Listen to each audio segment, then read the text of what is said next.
There's a star।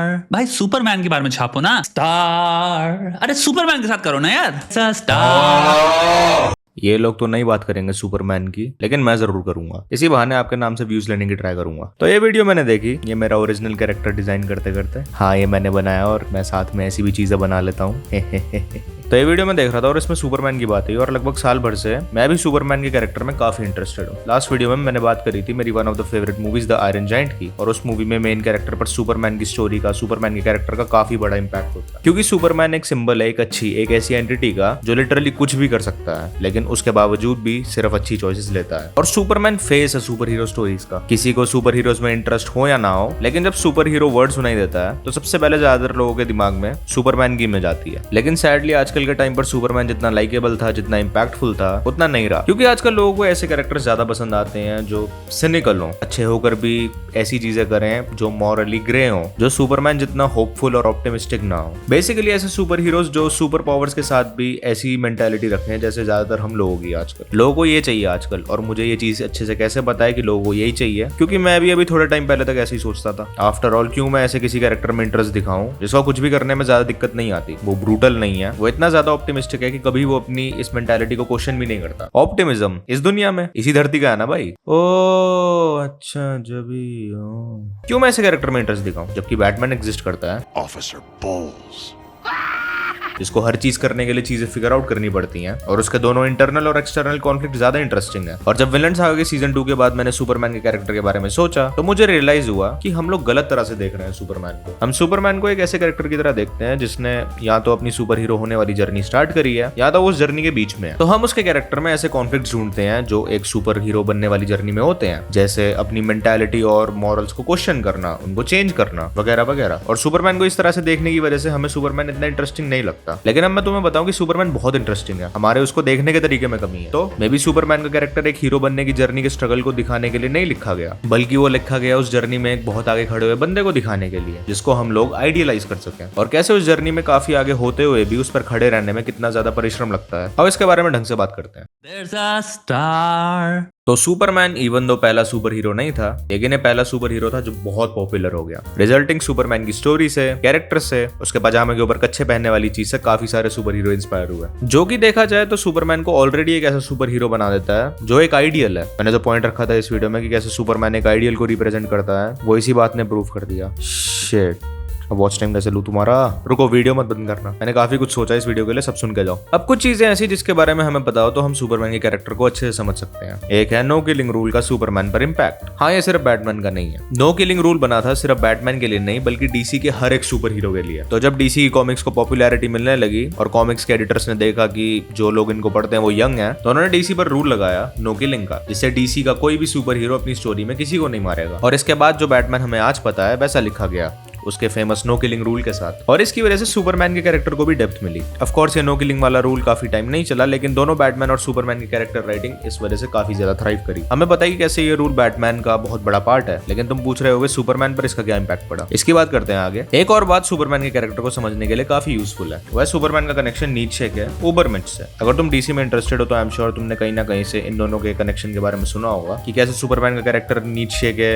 उबरमेंट से inspired है, जो कि सच नहीं है। एटलीस्ट मुझे तो कहीं भी ऐसा कुछ नहीं मिला जो इस चीज को बैकअप करता है। लेकिन मैं बंदर बुद्धि हूं जो इंटरनेट पे कुछ सर्च करने जाता हूं और कुछ और चीज पर डिस्ट्रैक्ट हो जाता हूं। हाँ, तो उबरमेंच को ट्रांसलेट करेंगे तो इसका मतलब सुपरमैन ही आएगा, लेकिन इसका सुपरमैन के कैरेक्टर से मुझे कोई डायरेक्ट लिंक नहीं मिला। तो मैं कुछ पता हो तो बताओ। लेकिन भले ही सुपरमैन का कैरेक्टर उबरमेंच से डायरेक्टली इंस्पायर्ड ना हो, तब भी उबरमेंच वाले कॉन्सेप्ट के बारे में जानकर हम सुपरमैन को काफी समझ सकते हैं। इनमें काफी सिमिलैरिटीज है। नीचे के हिसाब से उबरमेंच एक ऐसा बंदा होगा जो परफेक्ट आइडियल होगा लोगों के लिए, जो बंदा कन्वेंशनल मोरालिटी से आगे होगा। कन्वेंशनल मोरालिटी मतलब जो मोरालिटी सोसाइटी डिसाइड करती है, जो कि हिस्टोरिकली अगर हम देखें तो हमेशा ठीक नहीं होती। तो एक बंदा जो मोरालिटी जो सोसाइटी ने सेट करी उससे आगे बढ़ेगा, इसलिए नहीं क्योंकि वो सेल्फिश है और उसको सोसाइटी से कोई मतलब नहीं है, बल्कि इसलिए कि वो इंसान इतना वाइज हो गया है, इतना स्ट्रांग हो गया है कि अपने मॉरल्स खुद से सेट कर पाए। जिससे ये चीजें जो लिमिटेशंस ऑर्डिनरी इंसानों पर डाल देती हैं, उन लिमिटेशंस को वो बंदा तोड़कर आगे बढ़ेगा, और वो इंसान उसमें कितना पोटेंशियल है उसको पूरी तरह समझकर एम्बॉडी करेगा, जो उस इंसान को सुपरमैन बना देंगी उबरमेंच। ऑफ कोर्स इसमें बात हो रही है मेंटली, फिलोसॉफिकली, स्पिरिचुअली, ना कि फिजिकली। और नीचे के हिसाब से ऐसे बंदे में और क्या कैरेक्टरिस्टिक्स होंगे? वो बंदा मेंटली काफी स्ट्रांग होगा और फिजिकली भी इतना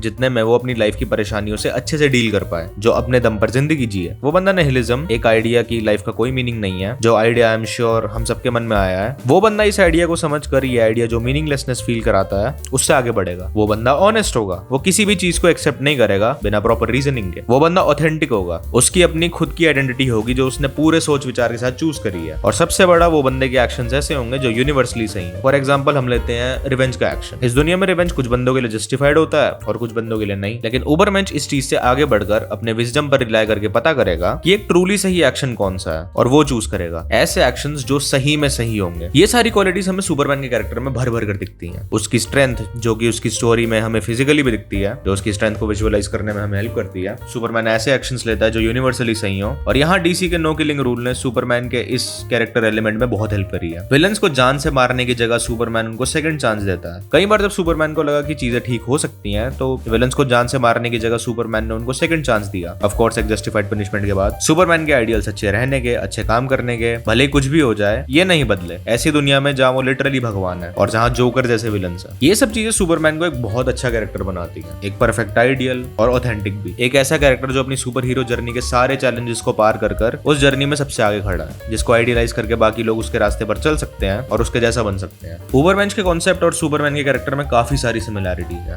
तो आई एम नॉट सरप्राइज्ड कि लोग सोचते हैं कि सुपरमैन इस कॉन्सेप्ट से इंस्पायर होकर बना है। मे भी हो सकता हुआ, मुझे ना मिला हो, अगेन बंदर बुद्धि। और अब इन सबके बाद बात करते हैं सुपरमैन कैरेक्टर की एक डिसअपॉइंटिंग स्टोरी की, man of steel. There's a star. अब देखो, मुझे भी पसंद है हेनरी कैविल सुपरमैन के कॉस्ट्यूम में, और मेरे लिए भी वो एक्टर सुपरमैन को प्ले करने के लिए ऑलमोस्ट परफेक्ट है। लेकिन फिर भी मैन ऑफ स्टील एक अच्छी सुपरमैन स्टोरी नहीं है। अरे सुन तो लो यार, यहाँ मैं रॉटन टोमेटोज के रिव्यू देखकर नहीं बोल रहा हूँ, मेरे पास अच्छे रीजंस हैं ये बोलने के। अभी तक हमने बात करी कि सुपरमैन का कैरेक्टर कैसा है, एक ऐसा सुपर हीरो जो परफेक्ट आइडियल है लोगों के लिए। उसकी स्ट्रेंथ, उसकी काइंडनेस, उसकी डिसीजन मेकिंग, उसकी पॉजिटिविटी, इन सब की वजह से जो भी चीजों की हमने बात करी। लेकिन मैन ऑफ स्टील में जैक स्नाइडर ने सुपरमैन को जो भी सुपरमैन बनाता है वो सब उसने निकाल दिया, जिसका रिजल्ट है एक बहुत ही अजीब सुपरमैन जो सिनिकल साइड पर है। जो डीसी फैंस हैं, स्पेशली डीसी यूनिवर्स वाली मूवीज के, जिनका total number I am sure मेरे सब्सक्राइबर काउंट से 1-2 तो ज्यादा ही होगा, वो इस चीज से एग्री नहीं करेंगे, क्योंकि डीसी के फैंस काफी बड़ा आर्ग्यूमेंट देते हैं कि डीसी की थीम्स डार्क हैं, तो स्नाइडर का सिनिकल साइड वाला सुपरमैन सेंस बनाता है, और इस पर मैं एग्री नहीं करता। डीसी की स्टोरीज में डार्क थीम्स हैं, लेकिन इसका मतलब ये नहीं कि सुपरमैन का कैरेक्टर डार्क और एजी कर दिया जाए। सुपरमैन अगर लिख रहे हो तो सुपरमैन की पॉजिटिविटी वाली क्वालिटी के साथ लिखना चाहिए, और वो कैरेक्टर जब एक डार्क दुनिया को एक्सप्लोर करता है तो कैसे वो दुनिया उस कैरेक्टर पर इंपैक्ट करती है और उसका ऑप्टिमिज्म वाला नेचर उस दुनिया पर। सुपरमैन की ये स्टोरी होनी चाहिए। सुपरमैन का कैरेक्टर एक आइडियल रिप्रेजेंट करता है, जो भले सिचुएशन जितनी भी डार्क हो हमें होप देता है। तुमने भी सुना होगा सुपरमैन के लोगो में S is a symbol of hope. तो इन सब के बाद सुपरमैन का सिनिकल होना मींस उसका लिटरली सुपरमैन ना होना। मैन ऑफ स्टील को कंपेयर करते हैं 1978 वाले सुपरमैन से। हाँ, इस मूवी का सीजीआई आजकल के टाइम पर आउटडेटेड है, अभी मैंने देखा तो काफी फनी भी था, लेकिन still this is a very good Superman story. एक ऐसी स्टोरी जो सुपरमैन के कैरेक्टर के एसेंस को समझती है। इस स्टोरी में सुपरमैन ऑप्टिमिस्टिक है, काइंड है, जेंटल है, दुनिया की बैड साइड देखने के बाद भी। क्यों? क्योंकि सुपरमैन के कैरेक्टर का बहुत बड़ा पार्ट है उसकी अपब्रिंगिंग, उसके अडॉप्टिव पेरेंट्स मार्था और जॉनथन केंट, जिन्होंने सुपरमैन में अच्छी वैल्यूज डाली और वो अच्छी वैल्यूज के साथ बड़ा हुआ, जिससे सुपरमैन के सामने भले ही जोकर जैसे 1000 बंदे भी आ जाएं, वो चीजों को लेकर ऑप्टिमिस्टिक रहता है। क्योंकि सुपरमैन को हमेशा पता है कि ह्यूमैनिटी में, ये दुनिया में बुरे एलिमेंट्स हैं भले ही, लेकिन ये दुनिया बहुत सुंदर और अच्छी भी है, जो उसने जॉनथन और मार्था के साथ फर्स्ट हैंड एक्सपीरियंस करा। ये चीजें सुपरमैन की 1978 वाली मूवीज में काफी अच्छे से दिखाई है। एक और चीज जो इस मूवी ने बहुत अच्छे से दिखाई है वो है कि कैसे सुपरमैन भले ही काफी कुछ कर सकता हो, लेकिन कुछ चीजों पे उसका बस नहीं चलेगा। इस मूवी में सुपरमैन अपनी पावर्स को लेकर प्राउड होता है और जॉनथन और मार्था उसको सही रास्ते पर गाइड करते हैं। जॉनथन हार्ट अटैक से अचानक मर जाता है, जो सुपरमैन को हम्बल करती है कि उसकी इतनी एबिलिटीज के बाद भी जो वो चाहता है वो सब उसे हमेशा नहीं मिल सकता। काफी चीजें हमेशा ऐसी रहेंगी जिन पर उसका कुछ बस नहीं चलेगा, और ये मोमेंट बहुत अच्छी है जो सुपरमैन को सुपरमैन बनाती है। कंपेयर करें अब हम इसे मैन ऑफ स्टील से। मैन ऑफ स्टील में जॉनथन एक्टिवली डिस्करेज करता है सुपरमैन को अपनी पावर्स ना यूज करने के लिए, अच्छे रीजन के लिए, लेकिन स्टिल भले उसके लिए उसे पूरी बस के बच्चों को मरने देना पड़े।